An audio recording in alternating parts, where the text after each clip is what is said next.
12 años fueron suficientes para que el gobierno del Partido de los Trabajadores sacara de la pobreza a cerca de 40 millones de personas en Brasil. 2 abriles y no más le bastaron al PT para cambiar una historia de más de 500 años marcada por la desigualdad. La población históricamente excluida en Brasil ganó espacio dentro de la sociedad y fue por ello que decidió apoyar por 4 veces consecutivas un proceso calificado de revolucionario. Pero la derecha aprendió la lección.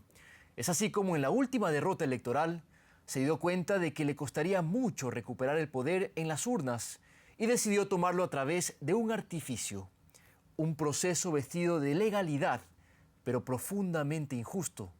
Quienes asumen hoy el gobierno en Brasil representan los intereses del gran capital, los terratenientes, la industria de las armas, las iglesias evangélicas e incluso muchos políticos y grandes empresarios a los que muy bien les vendría que las investigaciones de los casos de corrupción, como el de Petrobras, finalicen ya, sin tanto revuelo y sin grandes repercusiones. A la presidenta Rousseff se la pretende vincular con maniobras contables irregulares para maquillar los resultados fiscales del 2014, año en que fue reelecta. Sin embargo, hasta la fecha no hay nada que pueda probar su participación en un caso de corrupción, como sí lo están algunos de los responsables de llevar adelante su juzgamiento. 3 nombres: el presidente del Congreso, Eduardo Cunha, el presidente del Senado, Renan Calheiros, y el propio vicepresidente, Michel Temer. Sí, Temer. Este último fue condenado por el Tribunal Regional Electoral de Sao Paulo por hacer donaciones de campaña por encima del límite legal y por lo cual no podría postularse a ningún cargo público en un periodo de 8 años. Un saludo a la bandera del hoy flamante presidente interino de la República Federativa de Brasil. El Brasil de Temer. El Brasil de Temer. Bienvenidos a un nuevo capítulo de Mundo al Revés. Mi nombre es Abraham Verduga. Así empezamos.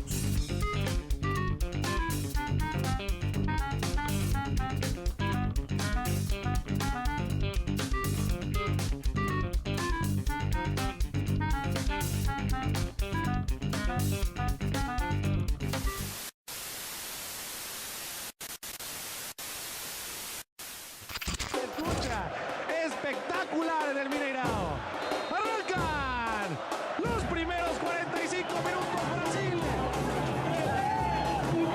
Voto de esperança é o que é uma reeleição. Por isso, quero ser uma presidenta muito melhor do que fui até agora. Balón que elevados al punto penal. ¡Atención, gol! Varios políticos basicamente cobraban una comisión de 3%. Eles confessam seus crimes e delatam em detalhes a corrupção na Petrobras. Miroslav Klose, Júlio César, contra-remate, gol! Mas a confusão não parava. Antes das 10 da manhã, Los diputados debaten si inician un proceso contra su presidente Eduardo Cunha, quien permitió la apertura del proceso de impeachment contra la presidenta Dilma Rousseff. ¡3! ¡La diagonal de la muerte! ¡Abanica! ¡Después Kroos! Queimou pneus e fechou completamente a Avenida 23 de Maio, que é uma das principais da cidade também.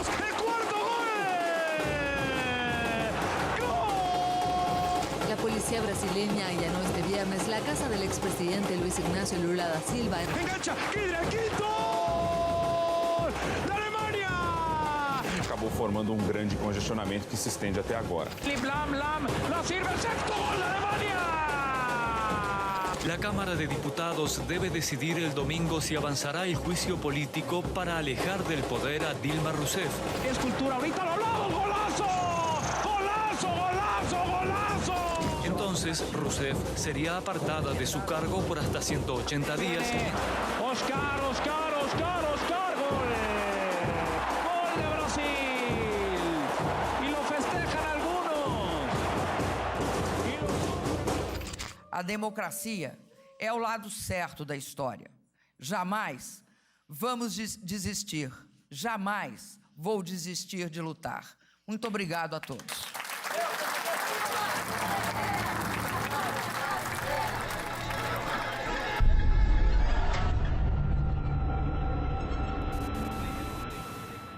Ahí tenían la imagen que fue portada de muchos diarios alrededor del mundo. Una foto que podría resumirse como el desenlace de una crisis política sin precedentes en un cuarto de siglo, nada más y nada menos que en el país más grande y poderoso de América del Sur. Y aunque las implicaciones son muchas y hasta insospechadas, lo primero que llama la atención en el gabinete conformado por Temer son dos cosas: la falta de afrobrasileños y la ausencia total de mujeres en su gobierno. Bueno, la excepción podría ser la primera dama, si es que la pudiéramos contar, Marcela Temer, una joven de 32 años, 43 menor a su esposo, y a quien la revista Veja la define como una señora bella, recatada y del hogar.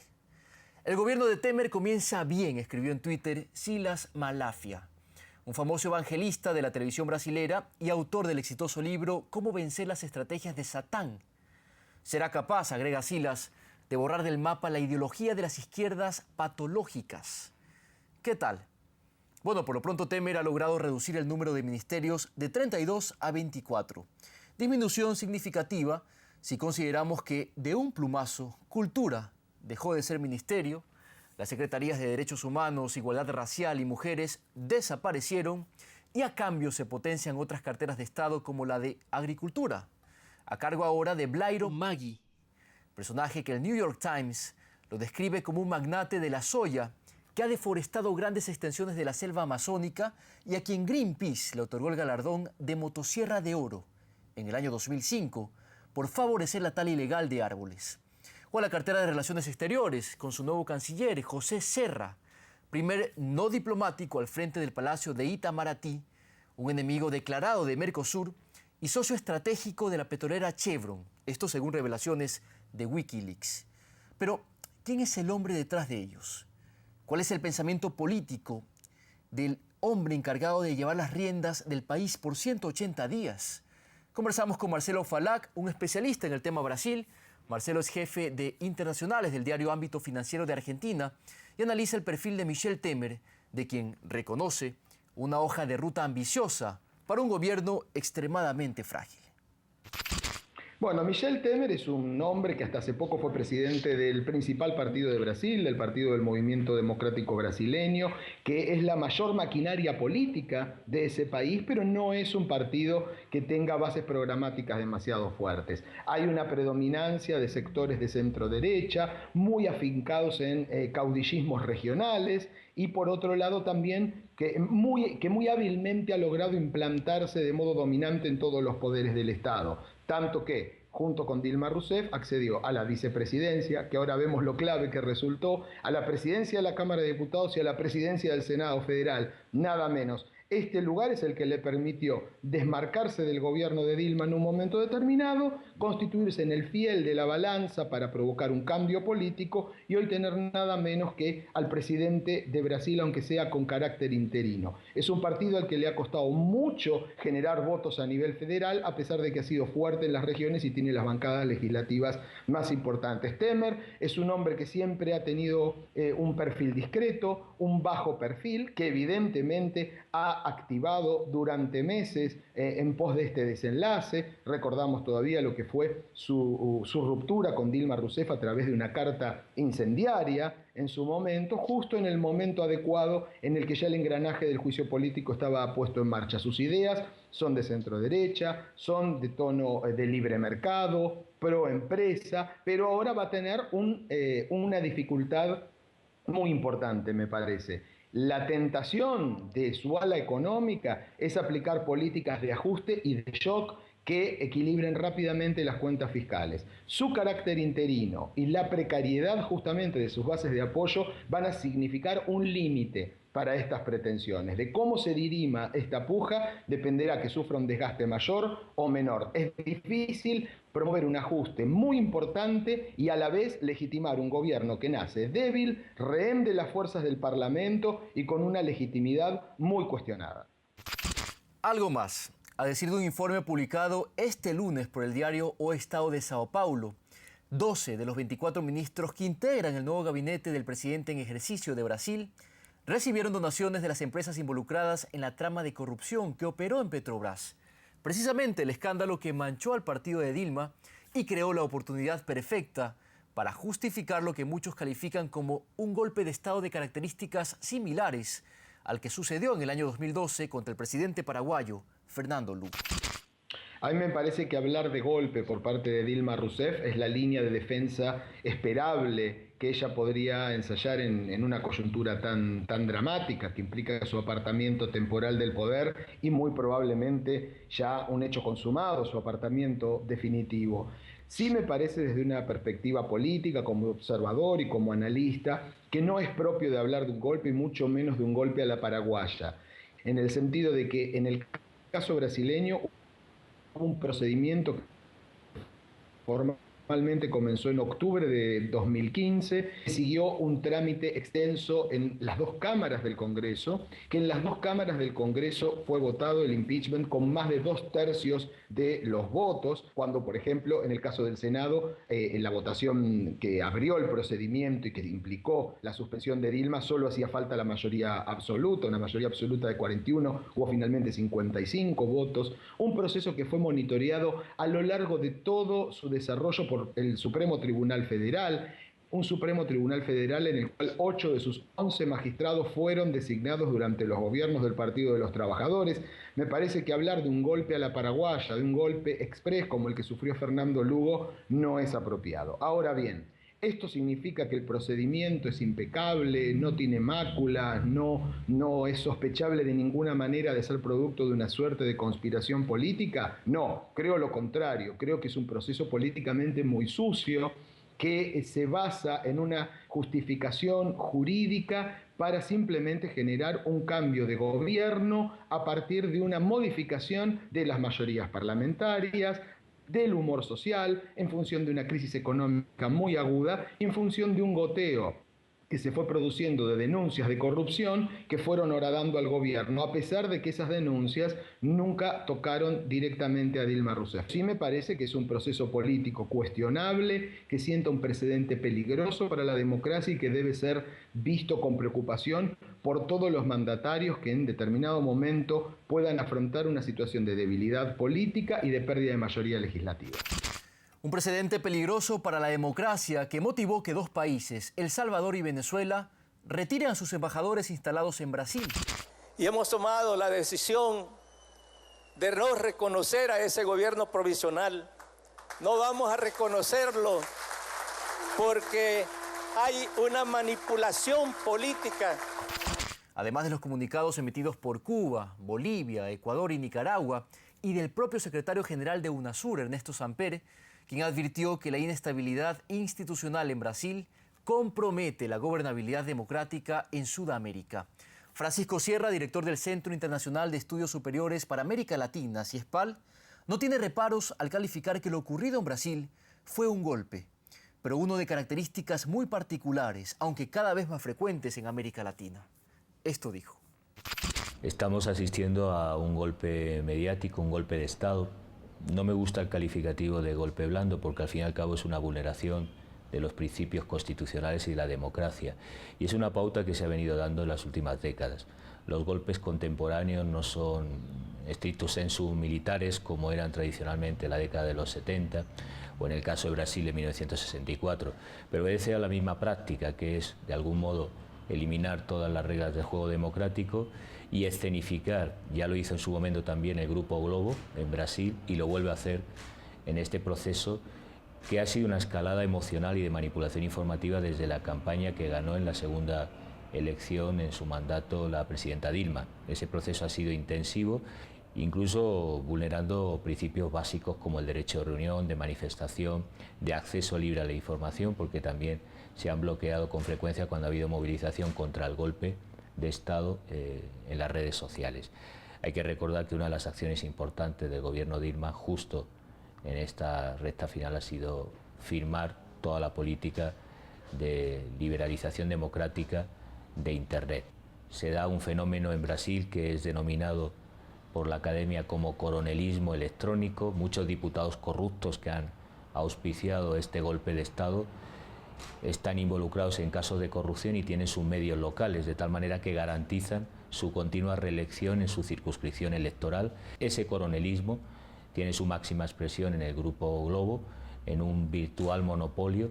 Recordemos que en el 70% de la población tienen a veces solo una base o fuente informativa, que sería la de los medios audiovisuales, la televisión. Sin acceso a otras fuentes, como por ejemplo las redes sociales, una prensa libre, difícilmente podemos hablar de un juego democrático. Este proceso, se ha demostrado, ha sido denunciado por la prensa internacional, desde New York Times a organizaciones de periodistas. La cobertura ha sido sesgada, manipuladora, y ha ido pautando. Las portadas de revistas ultraconservadoras como Bella demuestran que el tratamiento informativo por los medios mainstream, los medios dominantes, no han respetado las reglas del juego democrático. Es decir, de algún modo, los grandes grupos mediáticos de Brasil han sido colaboradores, organizadores, como en Venezuela en el 2002 se organizó en torno al grupo Cisneros y sus grupos mediáticos, sus medios de referencia, el golpe de Estado en Venezuela. Buenos días, tenemos nuevo presidente. Debo decirlo, gracias Venevisión, gracias RCTV, gracias Televen, gracias CMT, gracias Globovisión, gracias medios de comunicación. Bueno, los medios no son un actor neutro, evidentemente. Me parece que el Partido de los Trabajadores nunca logró penetrar en esa maraña, siempre tuvo un enfoque muy prudente en su relación con los medios. Cuando la Argentina debatió una ley de medios de comunicación audiovisual tendiente, según el entonces gobierno kirchnerista, a desmonopolizar ese mercado, el gobierno de Dilma Rousseff se desmarcó de eso. Dilma llegó a decir que nunca iba a tomar un camino como el argentino, que significara una censura de los medios de comunicación importantes, pero evidentemente el PT nunca contó con el favor de esos medios de comunicación. Sí alimentó una red de medios más pequeños, de blogs, de páginas de internet, pero nunca pudo horadar, digamos, esa base de resistencia de una prensa que, en mi opinión, y respetuosamente, como en muchos otros países de Sudamérica, se comporta, en algunos casos, es imposible generalizar, de un modo bastante partidista, y en ocasiones reemplazando una oposición política que a nivel partidario estaba muy diluida. Una oposición que estaba muy diluida, pero que encontró en los medios de comunicación a sus mejores aliados para materializar sus pretensiones. A decir de Sierra, el sonado escándalo de Petrobras no fue más que la excusa perfecta dentro de una gran estrategia cuidadosamente construida para propiciar el escenario deseado. Un libreto con 3 reglas que se explican a continuación. La primera es la agenda, encuadrar en el debate público, en este caso, por ejemplo, un tema administrativo contable de Petrobras como un gran problema de corrupción, cuando en términos de derecho administrativo no sería calificable como tal. Una segunda escalada, que es la de la agitación y propaganda, la movilización de la población, de ciertas clases medias descontentas por la crisis económica, para movilizarse justificando el golpe de Estado o el impeachment contra la presidenta Dilma. Esa ha sido decisiva. El papel continuo diario de estos periódicos o revistas como Bella, de los informativos del Grupo Globo, para movilizar a la población en contra del gobierno, y eso se logró. Y una tercera fase, que sería la que vamos a vivir, de normalización, justificar el golpe simplemente como un acceso legítimo, constitucional al poder, cuando desde el punto de vista del derecho, lo ha dicho el secretario de UNASUR, se ha denunciado en diferentes organismos, la prensa europea y estadounidense, que no es sospechosa de tener afinidad con la presidenta Dilma, ha denunciado que es un golpe de Estado y que el papel de los medios ha sido el de organizar simbólicamente, es decir, en el plano ideológico, la justificación del golpe. Ahora asistiremos a una cobertura de realce la figura del vicepresidente en la toma de mandato y de normalización. Todo el funcionamiento del Estado es correcto, ha habido un proceso de regularización democrática, cuando lo que estamos observando es todo lo contrario. Y lo hemos visto en otros países, como es el caso de Argentina: recorte de derechos sociales, vulneración de los principios reconocidos jurídicamente del derecho a la comunicación, cierre de medios comunitarios, favorecimiento casi escandaloso del grupo dominante, el Grupo Clarín, y también eliminación de la institucionalidad democrática, por ejemplo, para proteger a las audiencias y garantizar el pluralismo informativo. Esos procesos que se están dando en otros países es una estrategia a escala regional en la que algunas organizaciones, empezando por los intereses geopolíticos de Estados Unidos, se replican a través del Grupo de Diarios de América, de grandes corporaciones como Televisa, Globo, que son dominantes a nivel regional o en los mercados cautivos de cada país, y también, lógicamente, de organizaciones como la Sociedad Interamericana de Prensa. Desde CIESPAL, como organismo internacional, me gustaría escuchar a la CID la denuncia del golpe de Estado y el papel que ha jugado en contra de los derechos humanos y la democracia, en este caso del Grupo Globo y de los medios dominantes en Brasil.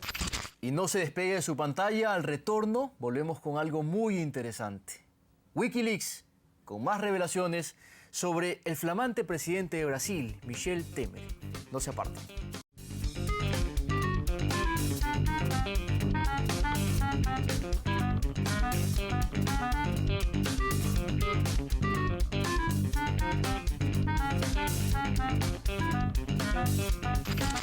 E o povo brasileiro hão de emprestar sua colaboração para tirar o país desta grave crise em que nos encontramos. O diálogo é o primeiro passo para enfrentarmos os desafios para avançar e garantir a retomada do crescimento. Ninguém, absolutamente ninguém, individualmente, tem as melhores receitas para as reformas que precisamos realizar.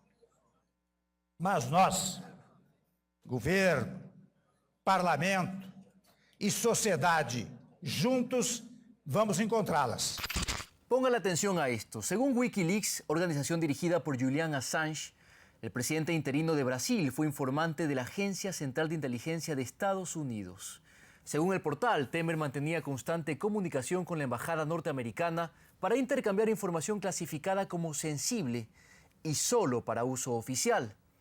En uno de los dos cables filtrados que datan del año 2006 se afirma lo siguiente, abro comillas, que el diputado federal Michel Temer, presidente nacional del Partido del Movimiento Democrático Brasileño, PMDB por sus siglas, cree que la desilusión pública con el presidente Lula y el Partido de los Trabajadores proporciona una oportunidad para que el PMDB presente su propio candidato a las elecciones presidenciales.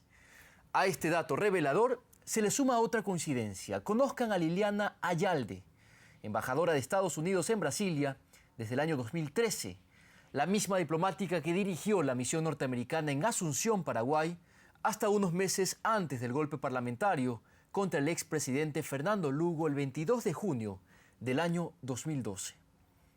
¿Otra extraña casualidad o claras intenciones de desestabilización regional? Juzguen ustedes. Este proceso no es un problema interno, no es un conflicto de Brasil, es una estrategia coordinada. El presidente Correa hablaba de un plan Cóndor, sí, lo hay. Hay un documento del Departamento de Estado estadounidense desde hace muchas décadas en el que se puso como objetivo prioritario las estrategias de contrarrevolución, centrado básicamente en los medios de comunicación y en el aparato judicial.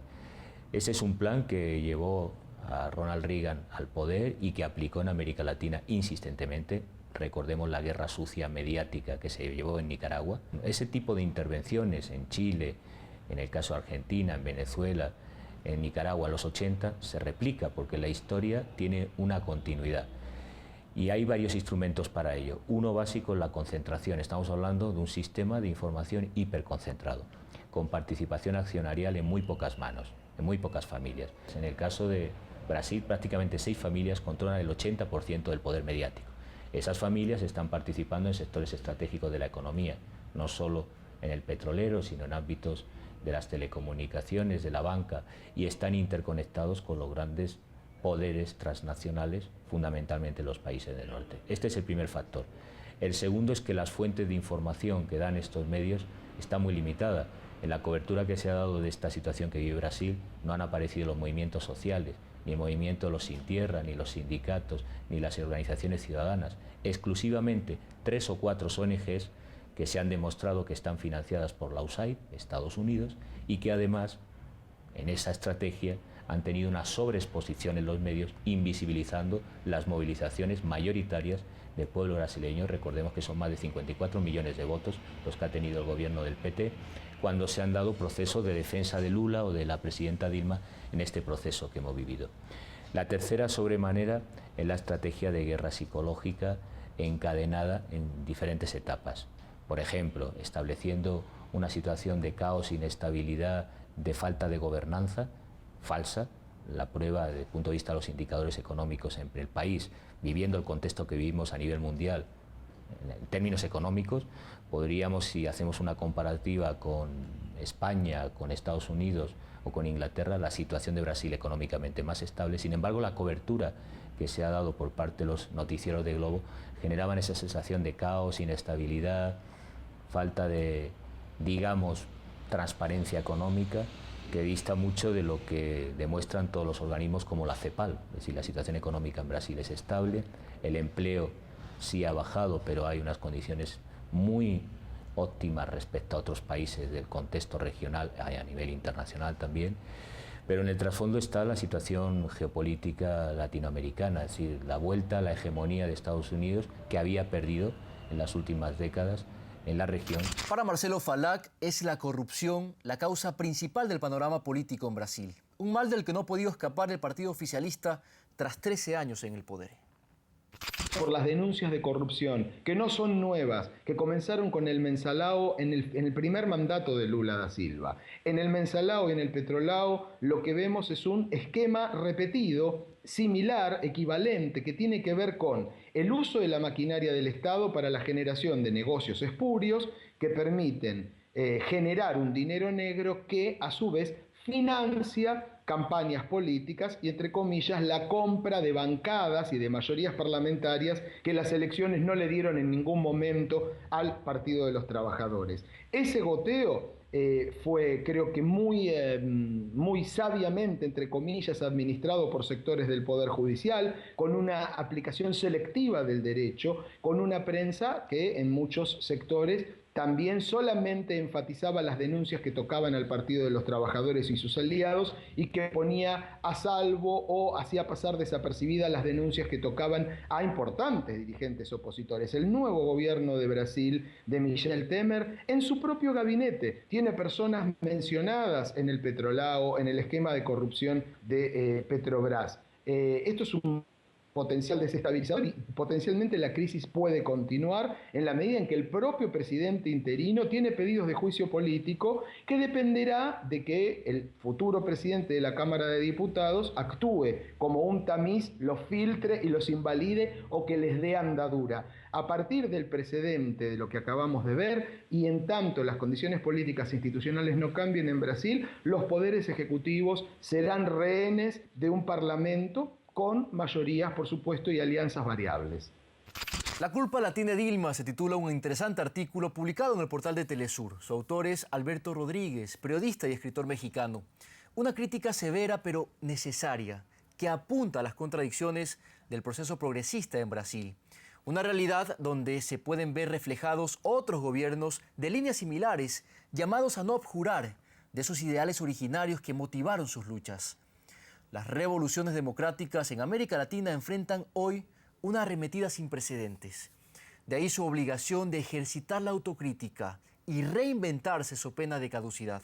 Ya lo decía el profesor Buenabad en un programa anterior cuando hablábamos de los errores cometidos desde la comunicación para enfrentar a esa maquinaria gigantesca y sofisticada que destruye la memoria histórica. Sí, le estamos dando respuestas artesanales ante una maquinaria industrializada altamente sofisticada, ¿no? Entonces, me parece que esa autocrítica es muy valiosa. No quiere decir que nuestro discurso sea menos y que no tenga riqueza y que no tenga potencia, pero lo que es verdad es que mientras no tengamos una plataforma de unidad continental para la emancipación comunicacional, seguiremos padeciendo esta agresión virtualmente sin defensa y cada vez más enmudecidos, ¿no? Ahí donde hay bases militares instaladas, también hay bases mediáticas operando, ¿no? Permanente y sistemáticamente. Entonces, la realidad nos implica que si somos capaces de caracterizar el escenario también como una guerra mediática, estamos obligados a caracterizar esa guerra y a ver sus componentes, y a ver su desarrollo, y a ver sus condiciones. Y una de las condiciones históricas en el análisis de cualquier guerra es el correlato de las fuerzas. No es posible que nosotros, siendo la inmensa mayoría, habiendo tenido las oportunidades que hemos tenido en materia de comunicación, con los liderazgos magníficos que hemos tenido en este continente, ¿no? Y que tenemos todavía en plena batalla y en plena lucha con las convicciones de patria grande que tenemos, no es posible que estemos siendo sometidos, como somos sometidos por un puñado de empresarios que se han decidido a secuestrar las herramientas de la comunicación. Entonces, es necesario que en este escenario nos llamemos todos a un esfuerzo grande de unidad. Necesitamos una plataforma continental de la comunicación emancipadora, necesitamos el encuentro de los movimientos alternativos, comunitarios, independientes, de los periodistas libres, digamos, de todo aquel trabajador y organización de trabajadores que está luchando incluso con herramientas de comunicación, hacia una unidad continental. Hemos denunciado mucho tiempo desde el primer mandato de Lula que era necesaria una ley democrática de la comunicación. Hemos respaldado el Foro Nacional por la Democratización de la Comunicación en Brasil.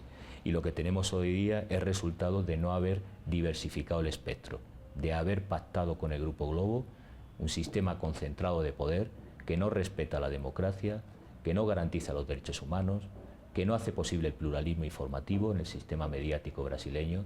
Tenemos un poder legislativo que no garantiza la democracia por un sistema de comunicación que no ha sido democratizado. Y es una tarea pendiente.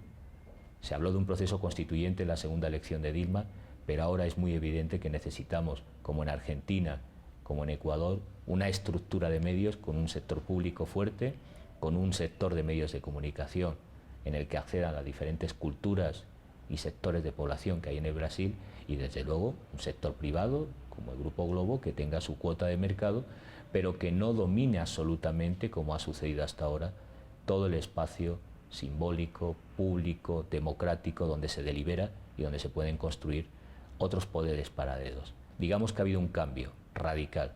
Si en los años 60 y 70, cooptado por el poder político y económico, los medios eran un aliado para reproducir el poder de las élites, hoy día es el cuadro de mando que ordena y estructura el poder. Pone presidentes como en México, con Peña Nieto, organiza golpes de Estado, como ha sucedido en Paraguay, en Honduras, recientemente en Brasil, y establece una agenda de manera coordinada con los intereses transnacionales. Lo que se está jugando en el caso de Brasil no es solo un proceso administrativo o juicio político contra Dilma, es la reversión de los procesos progresistas en la región frente a los intereses dominantes del norte y sus élites locales que, lógicamente, comparten algunas estrategias económicas y políticas. ¿Es Lula da Silva la última carta del Partido de los Trabajadores? Luego de Brasil, ¿cuál es el próximo blanco?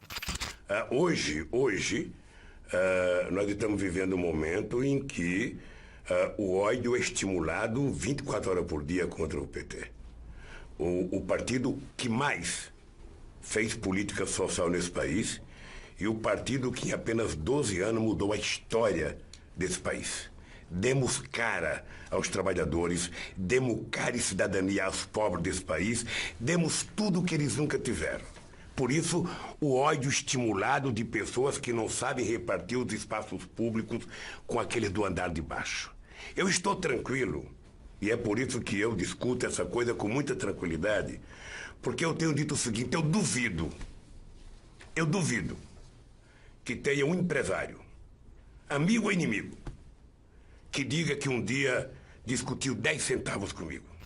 Lula sigue siendo, a pesar de los márgenes de rechazo que son cada vez más altos a su figura, justamente por las denuncias de corrupción en general contra miembros del PT y en particular contra él mismo, sigue siendo la mejor carta electoral del Partido de los Trabajadores y que podría tener un impacto importante en los comicios de 2018, siempre y cuando el propio Lula no termine preso en base a las denuncias que se están investigando en su contra. Y esto es una posibilidad que no podemos descartar de ninguna manera a esta altura. Venezuela no es el siguiente punto, fue el primer punto desde el inicio y sigue siendo el primer punto. Si nos referimos al éxito del golpe de Estado, previsiblemente, porque la estrategia coordinada es regional. El periodo de mayor intervención encubierta en los países del sur, incluida América Latina, con planes como el de Colombia, fue durante el mandato del presidente Clinton y las llamadas operaciones de paz. Y igual ocurre con el presidente Obama. las guerras e intervenciones han sido más devastadoras y más dañinas para el equilibrio internacional en Europa, si hablamos de Ucrania, o en el sur, si hablamos de América Latina, durante la presidencia de Obama. Y por tanto, la estrategia va a continuar, porque el objetivo es proteger los intereses económicos de las grandes potencias y multinacionales del norte, del capital financiero y del llamado por algunos, yo comparto esta expresión, el muro de Wall Street. El peligro de la democracia, de la humanidad, de la paz en el mundo es el muro de Wall Street, es el neoliberalismo a ultranza, es la barbarie de la estrategia militar agresiva e intervencionista de Estados Unidos que no respeta el derecho internacional. A inicios de los años 60, durante el gobierno de João Goulart, los mecanismos de desestabilización previos al golpe se nutrieron de campañas de prensa que buscaban mostrar al mundo un Brasil en caos. Y así lo muestran documentos desclasificados que dan cuenta del acercamiento que tuvo Washington con buena parte de los hombres de negocios y banqueros importantes de Brasil. El Departamento de Estado destacaba en aquel momento la necesidad de mantener un clima favorable para las inversiones estadounidenses y para asegurar la máxima participación del capital norteamericano en los programas de la Alianza para el Progreso. 4 años después, en el 64, Goulart era derrocado por un golpe cívico-militar que instauró una dictadura que se mantuvo en el poder hasta 1985. Una nueva modalidad de golpe se instalaba en América Latina. Año 2016. ¿La historia se repite? Eso ha sido todo por hoy en Mundo al Revés. Mi nombre es Abraham Verduga. Será hasta la próxima.